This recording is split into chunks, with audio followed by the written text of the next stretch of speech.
Hello, നമുക്ക് അടുത്ത പാർട്ടിയിലേക്ക് പോയാലോ? രാവിലെ നീലം കണ്ണു തുറന്ന് നോക്കുമ്പോൾ അപ്പം അടുത്തുണ്ടായിരുന്നില്ല. അവൻ എഴുന്നേറ്റ് ഡ്രസ്സിൽ ചാരിയിരുന്നു. അപ്പുവിനെ റൂമിൽ നോക്കിയെങ്കിലും കാണാത്തതിനാൽ അവൻ നേരെ അടുക്കളയിലേക്ക് നടന്നു. അവൻ ചെല്ലുമ്പോൾ അപ്പു അടുക്കളയിൽ കാര്യമായ എന്തോ പണിയിലാണ്. അവൾ ജോലി ചെയ്ത് നോക്കി നീലൻ ഡോറിൽ ചാരി നിന്നു. അപ്പു അടുപ്പത്ത് വെച്ചിരിക്കുന്ന വെള്ളത്തിലേക്ക് ചായപ്പൊടിയും പഞ്ചസാരയും ഇട്ടു. ഒരു ലെഗിനും ടോപ്പാണ് അവളുടെ വേഷം. കുളി കഴിഞ്ഞ് മുടി തോർത്തുകൊണ്ട് ചുറ്റി വെച്ചിട്ടുണ്ട്. നീലം പതിയെ അവളുടെ അരികിലേക്ക് വന്ന് പിന്നിൽ നിന്നും ഇടുപ്പിലൂടെ ചുറ്റിപ്പിടിച്ചു. അപ്പോൾ ആദ്യമായൊന്ന് ഞെട്ടിയെങ്കിലും പിന്നീട് ഒരു പുഞ്ചിരിയിലേക്ക് വിരിഞ്ഞു.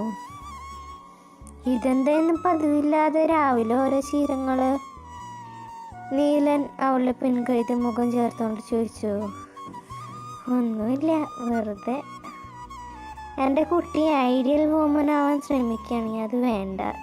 എനിക്കിഷ്ടം എൻ്റെ ആ പഴയ മടിച്ചു പെണ്ണിനെ. ഒരു രാത്രി ഇരുട്ടി വെളുക്കുമ്പോഴേക്കുള്ള മെച്യൂരിറ്റിയും വേണ്ട, മനസ്സിലായ? അവളുടെ കാതിൽ പതിയെ കടിച്ചുകൊണ്ട് നീലം പറഞ്ഞതും അപ്പോൾ മനസ്സിലായ എന്ന രീതിയിൽ തലയാട്ടി. എന്നാൽ പോയി ഈ തലയിലെ കെട്ടെല്ലാം അഴിച്ച് മുടിയൊക്കെ ഉണക്കിയിട്ട് വാ. അപ്പോൾ തലയാട്ടി റൂമിലേക്ക് പോയതും നീലൻ അടുപ്പത്ത് തിളക്കുന്ന ചായ ഇറക്കി വെച്ചു. അത് അരിച്ച് 2 കപ്പിലേക്ക് ആക്കി ഒഴിച്ച് അടച്ചു വെച്ച ശേഷം പോയി കുളി കഴിഞ്ഞ് ഫ്രഷായി വന്നു. അപ്പോഴേക്കും അപ്പു കഴിക്കാനുള്ള ദോശയും സാമ്പാറും ചായയും ടേബിളിലേക്ക് എടുത്തു വെച്ചു. ഞായറാഴ്ച ആയ കാരണം ഇരുവരും ഒപ്പം ഇരുന്ന് ഭക്ഷണം കഴിച്ച് പുറത്തുനിന്ന് കറങ്ങി പോവാൻ നോക്കി. കറക്കമെല്ലാം കഴിഞ്ഞ് ഉച്ചയ്ക്കുള്ള ഭക്ഷണം പുറത്തുനിന്ന് കഴിച്ച ശേഷമാണ് അവർ വീട്ടിലേക്ക് വന്നത്. എനിക്കൊരു പാട്ട് പാടിത്തരുന്നില്ല? വൈകുന്നേരം ഉമ്മർത്തിരിക്കുന്ന സമയം അപ്പു നീലനോടായി ചോദിച്ചു. പാട്ടൊക്കെ പാടിത്തരാം, പക്ഷേ എനിക്കൊരു മറ്റൊരു കാര്യം വേണം. എന്ത്? ഇന്നലത്തെ പോലെയാ? അപ്പോൾ അവനെ നോക്കി. അടുത്ത നിമിഷം അവളെന്തോ ഓർത്ത പോലെ ഇരുന്നിടത്തൊന്ന് ചാടി എഴുന്നേറ്റു. എനിക്ക് അടുക്കളയിൽ കുറച്ച് പഠിക്കാനുണ്ട്, കുറച്ച് പണിയുണ്ട്. അത് പറഞ്ഞ് അവൾ വെപ്രാളത്തിൽ അടുക്കളയിലേക്ക് പോയി. അതുകൊണ്ട് നീലൻ ഉമ്മറത്തേക്ക് ഇറങ്ങി ചെന്ന് ഗേറ്റ് അടച്ചകത്തേക്ക് കയറി. ഉമ്മറത്തെ വാതിലടച്ച ശേഷം അടുക്കള ഭാഗത്തേക്ക് നടന്നു. അപ്പോൾ ആണ് ഈ ആകെ വെപ്രാളത്തിൽ നടക്കുകയാണ്. അടുക്കളയിൽ ചെയ്യാൻ മാത്രം പണിയൊന്നുമില്ല.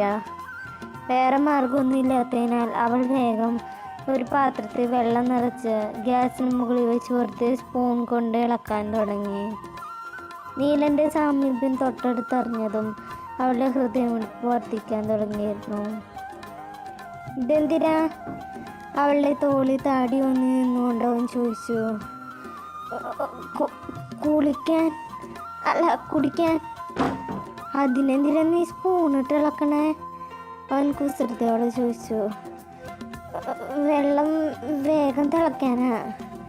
ഇങ്ങനെ ചെയ്ത വെള്ളം തിളയ്ക്കുമെന്ന് ആരാ പറഞ്ഞേ? അത് ചോദിച്ചതിനൊപ്പം തന്നെ നീലൻ്റെ കൈകൾ അവളുടെ ടോപ്പിനുള്ളിലൂടെ നഗ്നമായ ഇടുപ്പിലേക്ക് പ്രവേശിച്ചിരുന്നു. ആരും പറഞ്ഞില്ല? അത് പറയുന്നതിന് അവളുടെ കയ്യിലെ സ്പൂൺ തിളച്ച വെള്ളത്തിലേക്ക് വീണിരുന്നു.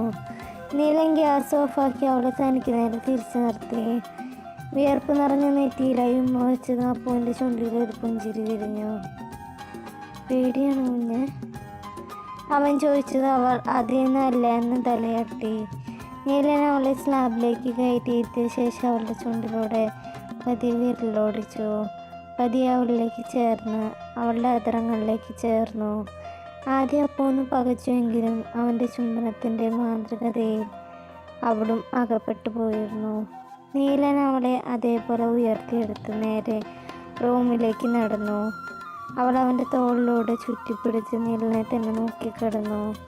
നീലൻ അവളുടെ ബെഡിലേക്ക് കിടത്തിയ ശേഷം ഡോർ ചാരി അവളുടെ അരികിലായി നടന്നു വന്നു.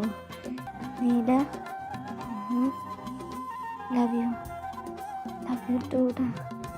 അത് പറഞ്ഞവൻ അവളുടെ തോളിലേക്ക് മുഖം ചേർത്ത് വെച്ചു. വീണ്ടും ആ മുറിയിൽ കിതപ്പിൻ്റെയും നിശ്വാസത്തിൻ്റെ ശബ്ദം നിറഞ്ഞു വന്നു. വീണ്ടും അവൻ അവളിൽ അലിഞ്ഞു ചേർന്നു. തൻ്റെ നെഞ്ചോട് കിടക്കുന്നവളുടെ നഗ്നമ താളം പിടിച്ചുകൊണ്ട് നീലൻ പാട്ട് പാടാൻ തുടങ്ങി. സപ്പോർട്ട് ചെയ്ത എല്ലാവർക്കും നന്ദി. പുതിയൊരു വീഡിയോ ആയിട്ട് നാളെ കാണാം. അപ്പോൾ നല്ലൊരു ദിവസം നേരുന്നു. താങ്ക്